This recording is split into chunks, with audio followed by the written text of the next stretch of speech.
Hello, Dr. J here. We're going to do the trigonometric Fourier series of a square wave. In previous video, I gave you a gut feel that a square wave, a periodic square wave, consists of other periodic functions, namely sines and cosines. In this video, we're going to apply the gory details in how to evaluate the Fourier coefficients for the square wave. So here are the formulas to calculate the Fourier coefficients. Here is the general formula with the Fourier coefficients and the sine and cosine function, in which it says that any periodic signal is composed of, in general, a constant, which I call a DC term, and an AC part, which consists of a whole bunch of sines and cosines. A0, AN, and BN are the Fourier coefficients, and just sort of like a recipe of, if you want to generate a square wave, how much of the sine functions and the cosine functions are composed of the harmonics and the fundamental frequency. So here's the DC value calculation. A0 is equal to 1 over T0, which T0 is the period of the periodic signal, and we're evaluating this integral from the lower limit of minus T0 over 2 to plus T0 over 2, integrating xt with respect to dt.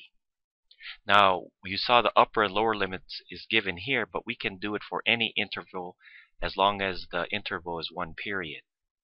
So, for example, we can have the lower limit to be 0 and the upper limit to be T0, or the lower limit to be T0 and the upper limit to be 2T0. As long as we integrate one period, you'll get the same result for A0. Now the A0, the DC constant, basically moves the signal up or down. Also, you'll recall that 1T0, or 1 over the period, is equal to the frequency, cycles per second, or hertz, and then you can take this F0 and multiply it by 2 pi to give us it radians per second, or this is also known as the radian frequency, omega 0. Now F0 is the fundamental frequency, and we're going to replace it 1 over T0 in this equation. Now we're going to see the Fourier coefficients AN is calculated by this formula, where we're integrating from minus T0 over 2 to T0 over 2, taking xt and multiply it by cosine, 2 pi nt divided by T0. So all we did here is replace F0 with 1 over T0, and we're integrating all this with respect to dt. We also multiply by a scale factor of 2 over T0. In the future videos, I'll derive how you get AN.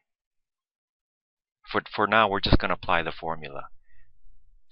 Also, this can be rewritten again using these two formulas here for F0 and the radian frequency omega 0 as follows, in red here, shown here.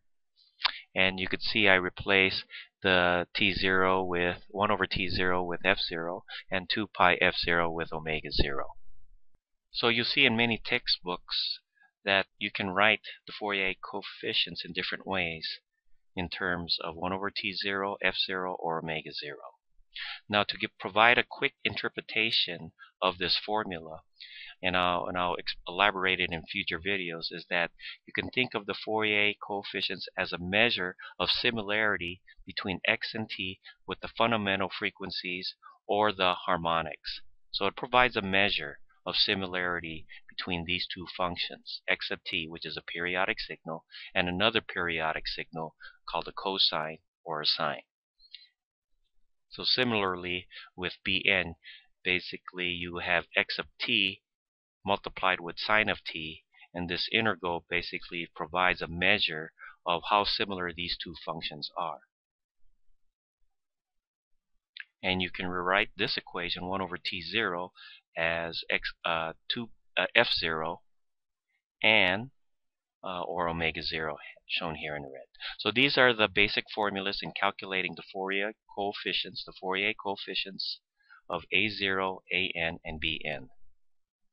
Now we're going to take the formulas in the previous slide in calculating the Fourier coefficients and apply it for a square wave. A square wave is defined mathematically as follows. X of t is equal to A from 0 to T0 over 2, and minus A from t0 over 2 to t0. So it's high for half a period and low for another half. And here's an example of the graph of x of t. Here we have the time axis. We have x of t, our periodic square wave, that's high for the first half of the period, as I define here, and low, or minus a, for the second half. And we have a period of t0. And here we have a half a period when it's high, and a half a period when it's low, here and here. Before going into the gory mathematical details in calculating the Fourier coefficients for a square wave, where a0 is 0 because the average value of this square wave is 0, and here's the general formula to express the square wave in terms of cosines and sine functions, weighted by an and bn, which are the Fourier coefficients. So in summary, again, we have an average value of a0 equals 0. An is equal to 0, so we have no cosine functions. And that bn is equal to 4a divided by pi over n whenever the harmonic is odd, and it's equal to 0 when the harmonics are even. When you apply these Fourier coefficients to this general formula, we got a compact formula given as x of t, which it goes from n equal 1 to infinity, 4a divided by pi over n sine of 2 pi n f0 t. So n f0 are the harmonics in hertz, and we have the weight of the coefficients go down by 1 over n, because we have 4a and pi are all constants, and therefore the weight of the coefficient decreases by 1 over n. So let's begin to calculate the Fourier coefficients for a square wave. You see here x of t is defined as minus a between this interval of negative t0 over 2 and the origin 0. And then we have a positive a going from the origin to plus t0 over 2. So this is our integration over one period, but as I mentioned before, you can integrate from 0 to t0 as well. But in this example, I'm just going to integrate it from minus t0 over 2 to t0 over 2. So we'll begin with our DC value, which moves this signal up or down. And we're going to integrate from minus t0 divided by 2 to plus t0 over 2. We can see that this is the area of the curve, and we divide by 1 over the period, or 1 over t0, to give us the average value. You can also see from this curve, going from minus t0 over 2 to the origin, that this is one area, negative area, and then from the origin to plus t0 over 2, we have a positive area, and then when we add up these two areas, the net result is 0. So our calculation of our average value should equal 0, and that's the case. So here we have a0, and here's for one integration level, we have a value of negative a going from minus t0 divided by 2 to the origin. And then our second integral goes from 0 to plus t0 over 2, and we have a value of a for that interval. We can factor out a over t0 for both cases here. And what we have when we substitute the upper limit, we have 0, and then we have the lower limit. You got the negative and negative, that's a positive, but then this is the lower limit, so we subtract, and that gives us a negative t0 over 2. For the second part, we're going to integrate it from 0 to t0 over 2. So we start off with the upper limit, that gives us a t0 over 2 minus 0, and when you add up all these of the limits here, you could see that these cancel up and the net result is equal to 0, as verified by our figure here when we inspect the graph visually. So our net result is that this has a 0 average value. Now let's calculate the Fourier coefficients for an, which is associated with the cosine functions. Here we define an is equal to 2 over t0 integrating over one period. In this case, we're integrating from minus t0 divided by 2 to plus t0 over 2, and we multiply xt with a cosine function with the fundamental frequency as well as the harmonics for different values of n. We break up the integral into two pieces.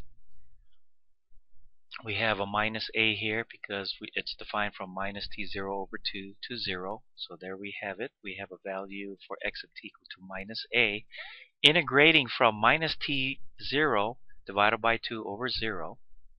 And the second part of the integral deals with the second half of the period, so where we integrate from 0 to plus t0 over 2.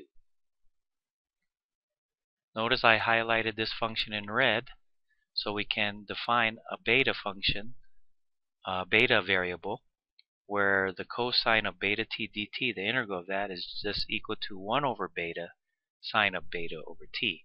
So what we see here is beta is equal to 2 pi n divided by t0. Performing the integration based on this integral identity, we have the following.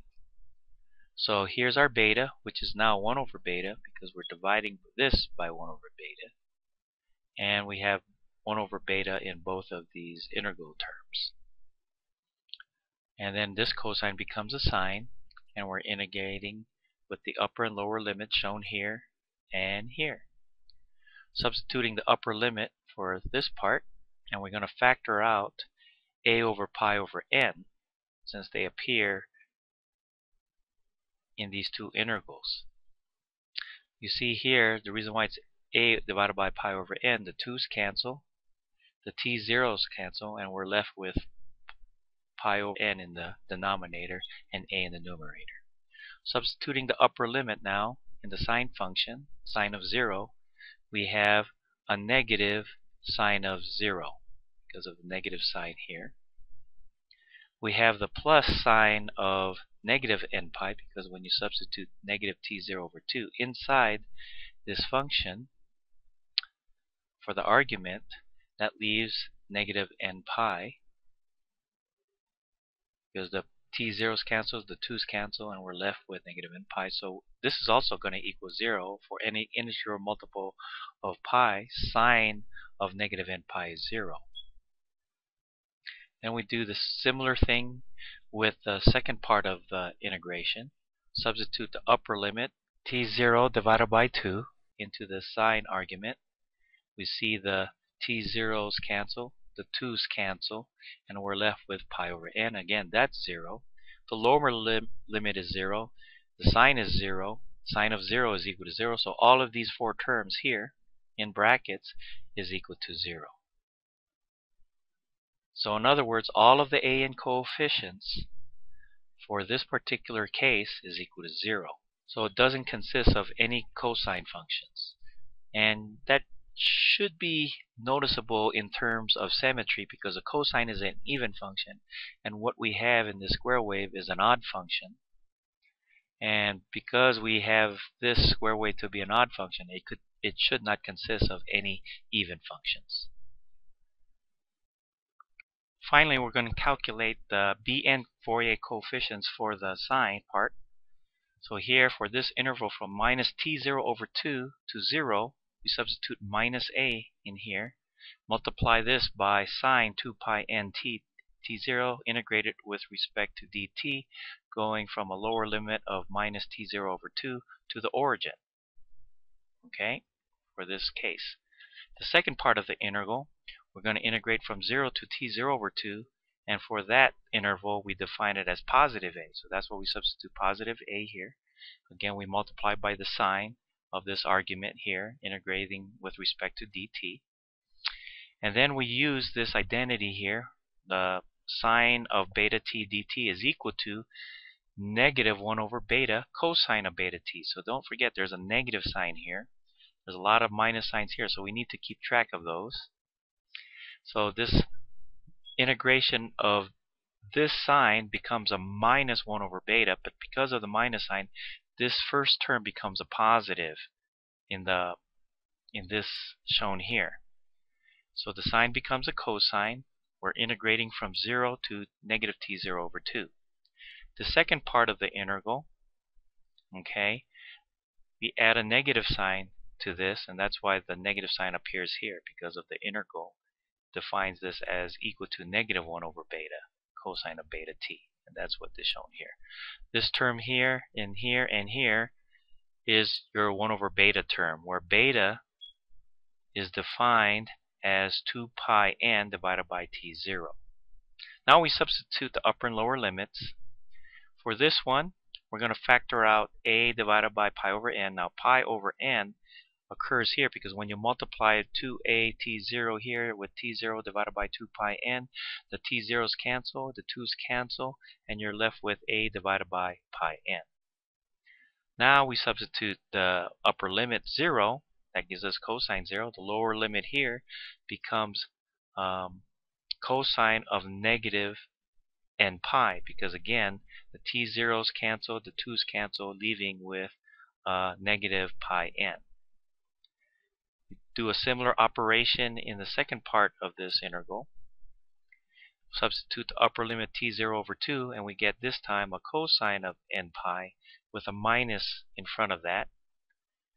Then substitute the lower limit of 0, and that's just leaves us a plus cosine of 0. Again, the minus, and because it's a lower limit, we subtract the lower limit. This becomes a positive. Now this term in brackets, these four terms in brackets, will have two different values for various values of n. For n is equal to even, this becomes negative 1 here and here. Okay, when n is even. So when n is even, 1 minus 1 is equal to 0, and minus 1 plus 1 is equal to 0. So this is 0 when n is even. When n is odd, however, this becomes a negative 1, and a negative 1 becomes a positive 1. Same thing with this. The negative 1, since cosine of n pi is also negative 1, and the negative makes this a positive 1. So this is a 1, this is a 1, this is a 1, this 1. So we add up, and this becomes 4a pi n. Alright, you can rewrite this equation here as 1 minus cosine of n pi. And when cosine of n pi becomes negative 1, this doubles to 2. And if n is even, this goes away, and that's 0. So we have two cases for the Bn coefficients. We have 4a divided by pi n when n is odd. Bn is equal to 0 when n is even. Alright, we see that the coefficients decrease by 1 over n. So as n increases, the amplitude of the sine terms and decreases by 1 over n. So those are the mathematical and gory details in calculating the Fourier coefficients, where we have a0 defined by this, and we found that it's equal to 0, and we can see here visually that the area is equal to 0. We also saw that the an coefficient, since this is like an odd function, then it shouldn't consist of any cosine term, so an is equal to 0. And we saw that bn decreases by 1 over n depending if n is an odd integer, and it's equal to 0 when n is an even integer. So basically we apply these Fourier coefficients calculations using these integral relationships to give us our Fourier coefficients shown here. So we can take these Fourier coefficients that we calculated in all the previous slides and represent xt as follows. And this is our AC term, but no DC term. So we could see that x of t consists of a whole bunch of sine functions, and since sine is odd, we have an odd symmetry for the square wave. Signing off is Dr. J.